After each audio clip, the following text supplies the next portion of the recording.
He laughed when she left, but froze when she returned standing next to a billionaire. The afternoon sun cast harsh shadows through the cafe windows as Zainab wiped down the counter for the third time that hour. Her fingers ached from the double shift, but she needed every coin for next semester's tuition fees. The small cafe wasn't much, but it was honest work, and she took pride in serving each customer with a genuine smile. The door chimed and her heart sank. Tariq walked in with 3 of his friends, all dressed in expensive casual wear that screamed new money. They'd been dating for 3 years and lately she'd noticed the distance growing between them like a chasm she couldn't bridge. "Zainab," Tariq called out, his voice carrying an edge she'd never heard before. "We need to talk." She approached their table, her stomach knotting with dread. His friends wore smirks that made her skin crawl. "I think we should end this," Tariq announced loudly, ensuring nearby customers could hear. "I mean, look at you. You're still working in this dump, wearing the same tired clothes. I'm moving up in the world and honestly you're holding me back." Heat flooded Zainab's face. "Tariq, please, not here." "Why not here?" He laughed, a cruel sound that cut through her. "Everyone should know. I need someone who matches my ambitions, not someone who smells like coffee and broken dreams." His friends erupted in laughter. One of them mimicked her careful way of carrying trays and they howled louder. Zainab stood frozen, feeling every eye in the cafe on her. Tears threatened, but she refused to give him that satisfaction. Instead, she carefully removed her apron, folded it with steady hands despite their trembling, and placed it on the table. "You're right, Tariq," she said quietly, her voice stronger than she felt. "We don't match. I'm looking for a man, not a boy who measures his worth by crushing others." She walked toward the back room, her spine straight, ignoring his continued laughter. Once hidden behind the storage shelves, she let one silent tear fall before wiping it away. She'd cried enough for men who didn't deserve her salt. That night, lying in her small apartment, Zainab made a promise to herself. She would never let anyone make her feel small again. Whatever it took, she would rise, not for revenge but for herself. Her phone buzzed with mocking messages from Tariq's friends, screenshots already circulating their social circle. She blocked every number, deleted every connection, and opened her laptop to her thesis work. Success, she decided, would be her best response. 6 months transformed Zainab in ways she never imagined possible. After leaving the cafe that humiliating day, she'd found work at an upscale coffee house in the business district. Better pay, better clientele, and most importantly, better opportunities to network while finishing her master's degree in business administration. That's where she first encountered Rashid Al-Majid. He arrived every Tuesday and Thursday at precisely 7 a.m., always ordering the same thing: Arabic coffee, no sugar, with a side of dates. Unlike other wealthy customers who barely acknowledged the staff, Rashid always thanked her by name, asked about her studies and listened, truly listened, when she spoke about her thesis on emerging market strategies. "You have a sharp mind," he said one morning, his dark eyes studying her with an intensity that made her heart flutter unexpectedly. "Are you planning to work in coffee shops forever, or do you have bigger ambitions?" Zainab met his gaze steadily. "I have plans, Mr. Al-Majid. Big ones." "Rashid," he corrected with a slight smile.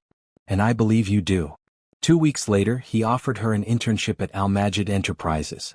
Zainab almost refused. She didn't want charity, but the look in his eyes told her this was recognition, not pity. The corporate world was brutal, but Zainab thrived. Rashid became her mentor, pushing her beyond what she thought possible. Late nights working on presentations turned into deep conversations about philosophy, dreams, and the loneliness that came with ambition. She noticed the way his hand would linger when passing her documents, how his voice softened when they were alone. One evening, working late on a crucial deal, Rashid brought her tea himself, perfectly prepared, the way she liked it. "You remembered," she whispered, touched by the gesture. "I remember everything about you, Zainab," he said quietly, standing closer than professional distance allowed. "Perhaps more than I should." The air between them crackled with unspoken desire. His fingers brushed her cheek and she leaned into the touch, her breath catching. But he pulled back, conflict clear in his expression. "You deserve someone who can give you everything," he murmured. "Not a man whose world is complicated by wealth and expectations." "Maybe I want complicated," she replied, her newfound confidence surprising even herself. Under his guidance and her own determination, Zainab blossomed. Designer clothes replaced her modest wardrobe, earned by her own promotions and bonuses. She carried herself with a grace that came from knowing her worth. Her master's thesis earned top honors, and Rashid offered her a permanent position as his executive consultant. The girl Tariq had mocked was gone. In her place stood a woman who commanded respect in boardrooms and turned heads at business functions. But more than success, Zainab had found something unexpected, a connection with Rashid that went far deeper than gratitude or ambition. The Grand Royale Hotel ballroom glittered with crystal chandeliers and the wealth of the city's most powerful elite. Zainab paused at the entrance, her hand resting lightly on Rashid's arm. The emerald silk gown he'd insisted on buying her, despite her protests about accepting gifts, flowed like water with each step, complementing her now confident posture. "Nervous?" Rashid murmured, his hand covering hers possessively. "Should I be?" She smiled up at him, noting how devastatingly handsome he looked in his tailored tuxedo. "Never. You belong here, Zainab. You've always belonged here." As they descended the grand staircase, conversations paused. Heads turned. Rashid Al-Majid rarely attended social events, and never with a companion. Speculation rippled through the crowd like wildfire. Zainab spotted him almost immediately, Tariq standing near the bar in an ill-fitting rental tuxedo, his face draining of color as their eyes met. He worked for Meridian Corp now, she'd heard through industry gossip. A junior account manager desperate to make connections at events like this. The champagne glass in Tariq's hand trembled visibly. "Someone you know?" Rashid's voice held a protective edge. He'd heard the story, though Zainab had downplayed the pain. "Someone I used to know," she replied coolly. "No one of importance." But Tariq was already pushing through the crowd, his expression a mixture of shock and desperate hope. "Zainab? Zainab, wait." She turned slowly, her expression pleasant but distant, the look she'd perfected for dismissing unwanted business propositions. "Tariq." Her voice was polite ice. This is. He stammered, his eyes darting between her and Rashid with growing horror. "Is this really you? Did you expect me to stay broken?" Her eyebrow arched elegantly. "How disappointing for you." "No. I've been trying to reach you. I made a mistake, a terrible mistake.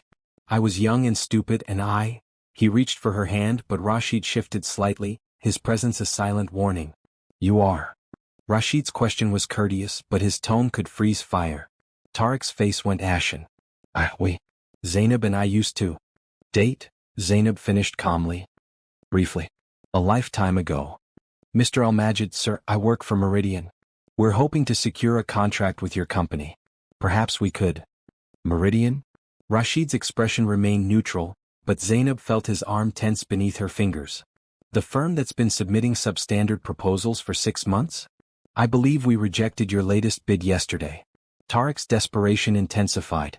"Please, if you just reconsider. I could set up a meeting, show you revised numbers." "The decision is final." Rashid's dismissal was absolute. He turned to Zainab, his expression softening instantly. "Shall we? I believe they're announcing dinner." As they walked away, Zainab heard Tariq's defeated whisper, "What have I done?" She didn't look back. The charity gala continued with elegant dinner courses and speeches from philanthropists, but Zainab felt Tariq's desperate gaze following her throughout the evening.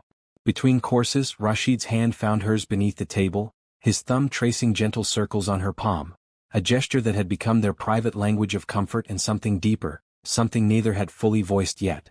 "You handled that with remarkable grace," Rashid said softly, leaning close enough that she caught his subtle cologne.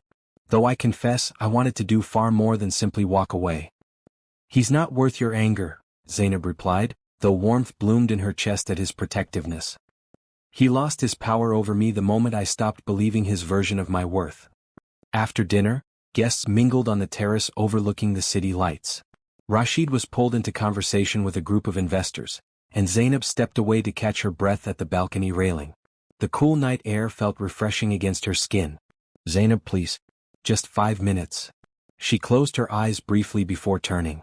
Tariq stood there, his rental tuxedo somehow looking more pathetic under the romantic string lights, his face etched with regret. "You had 3 years of my time, Tariq. I don't owe you 5 more minutes. I know I don't deserve it. But please, let me apologize properly. What I did, what I said that day, it haunts me. You were the best thing in my life and I was too blind and arrogant to see it." His voice cracked with genuine emotion. "When I saw you tonight, God, Zainab, you're magnificent. You always were, but I was too stupid to appreciate you. And now." Her voice remained steady, clinical. Now that I'm dressed in designer clothes and standing beside a billionaire, suddenly I'm worth your respect? No. That's not. He ran his hands through his hair frantically. I realized my mistake months ago. I've been trying to find you to reach out, but you blocked everything. I destroyed the most real thing I ever had for what? Pride. Status? I was a fool. Yes, you were. Zainab's agreement was matter-of-fact, not cruel. But your regret doesn't obligate me to forgiveness, and it certainly doesn't erase what you did. You didn't just break up with me, Tariq. You humiliated me publicly, made me feel worthless, laughed while your friends mocked my dreams. I'm so sorry. Your apology is noted and irrelevant. I've moved on.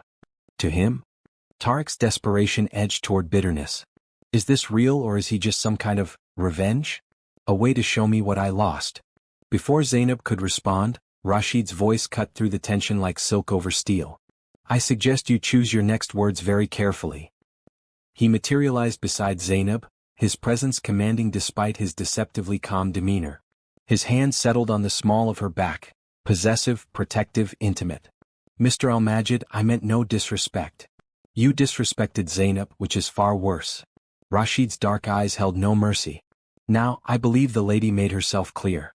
This conversation is over. Tariq retreated, his shoulders slumped in defeat. As he disappeared into the crowd, Rashid turned Zainab to face him fully, his hands gentle on her shoulders. Are you all right? More than all right. She smiled, truly smiled. Thank you for everything. Zainab. His voice dropped to a whisper meant only for her. What you said about moving on, did you mean it? Her breath caught at the intensity in his gaze.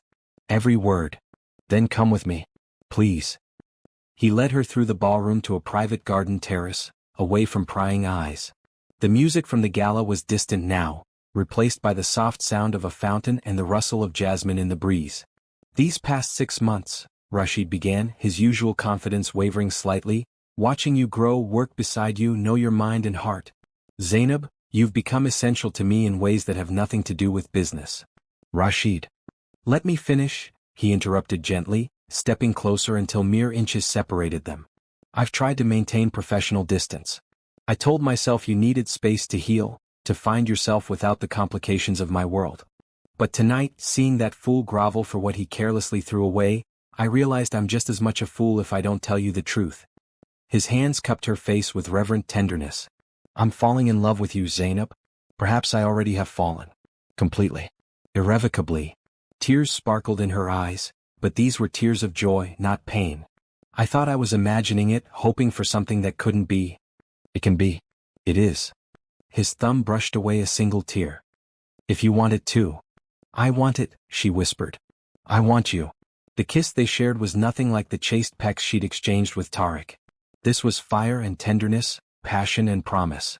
Rashid's arms enveloped her completely as she melted against him, her hands tangling in his hair. When they finally broke apart, both breathless, he rested his forehead against hers. Stay with me tonight, he murmured against her lips. Not as my consultant or my companion for an event. Stay with me as the woman I love. Yes, she breathed and kissed him again with all the emotion she'd kept carefully contained for months. 3 weeks later, Zainab stood in Rashid's penthouse apartment. Their apartment now, as he insisted, though she'd only officially moved in 2 days ago. The floor-to-ceiling windows overlooked the entire city, a view that once would have intimidated her but now felt like a symbol of how far she'd climbed through her own merit. The evening had been perfect. Rashid had cooked dinner himself, a surprisingly domestic skill for a billionaire, and they'd laughed over wine about a disastrous client meeting and her plans for the new sustainable development project she was leading. Now, as twilight painted the sky in shades of amber and violet, Rashid pulled her onto the balcony where candles flickered in the gentle breeze and rose petals created a path she hadn't noticed before. What is all this? Zainab asked, though her racing heart already suspected. Zainab. Rashid took both her hands in his usual commanding presence softened by vulnerability. These past months with you have been the happiest of my life. You challenge me, inspire me, and make me want to be better than I am. You've never wanted me for my wealth or status. You've wanted me for who I am beneath all of that. He knelt, producing a velvet box that held a ring, elegant and understated, exactly her style. I'm not asking you to be my wife because it makes business sense or looks good for my image. I'm asking because I cannot imagine my life without you in it. Marry me, Zainab. Not someday, not eventually. So, let me spend my life proving you made the right choice. Tears flowed freely now as she nodded, unable to speak past the emotion lodging in her throat. Yes. Yes, Rashid, yes. He slipped the ring on her finger and rose, lifting her into his arms as she laughed through her tears. The kiss they shared held promise and passion, the beginning of forever. Later, in the intimacy of their bedroom, they made love with the tenderness of deep emotional connection and the fire of undeniable chemistry. Rashid worshipped every inch of her with his hands and lips, whispering words of love and devotion against her skin. Zainab gave herself completely, without reservation or fear, knowing she was truly seen and valued for exactly who she was. Wrapped in each other's arms afterward, Rashid traced lazy patterns on her shoulder. Have I told you today how extraordinary you are? Twice before breakfast, she teased, pressing a kiss to his chest. But I never tire of hearing it. Good, because I plan to tell you every day for the rest of our lives. The following month, at a corporate merger celebration, Zainab stood beside Rashid as he announced several major deals, and their engagement. The room erupted in congratulations and camera flashes. Across the crowd, she spotted Tariq, still working his junior position, watching with the hollow expression of a man who fully understood the magnitude of what he'd lost. But Zainab felt nothing, no satisfaction, no bitterness, not even pity. He was simply irrelevant, a closed chapter in a story that had become so much bigger and better than she'd ever imagined. Rashid's arm tightened around her waist, and she looked up at him with pure love. Regrets? He murmured, knowing her well enough to read her thoughts. Not a single one, she replied truthfully. Everything I went through led me here, to you, to this life we're building together. How could I regret the path that brought me home? He kissed her softly, uncaring who watched. My brilliant, beautiful Zainab. You were never the poor girl who needed saving. You were always the queen who just needed the right kingdom to rule. And the right king to rule beside, she added, smiling against his lips. As they moved through the celebration, fielding congratulations and discussing future plans, Zainab reflected on her journey. She'd been broken down and humiliated, yes, but she'd rebuilt herself stronger, wiser, and more resilient. Rashid hadn't saved her. He'd simply recognized her worth when she was ready to claim it for herself. The girl who'd left that cafe in tears was gone. In her place stood a woman who knew her value, commanded respect through competence and grace, and had found love that honored rather than diminished her. Tariq's laughter that day had marked the end of one story. But it had also been the beginning of something far better. A tale not of revenge or proving someone wrong, but of a woman discovering her own strength and finding a partner who celebrated it. 6 months later, on their wedding day, as Zainab walked down the aisle toward Rashid, his eyes bright with love and pride, she silently thanked her past self for having the courage to walk away from someone who couldn't see her worth. Because that walk had led her straight into the arms of someone who saw everything, and loved all of it. The end.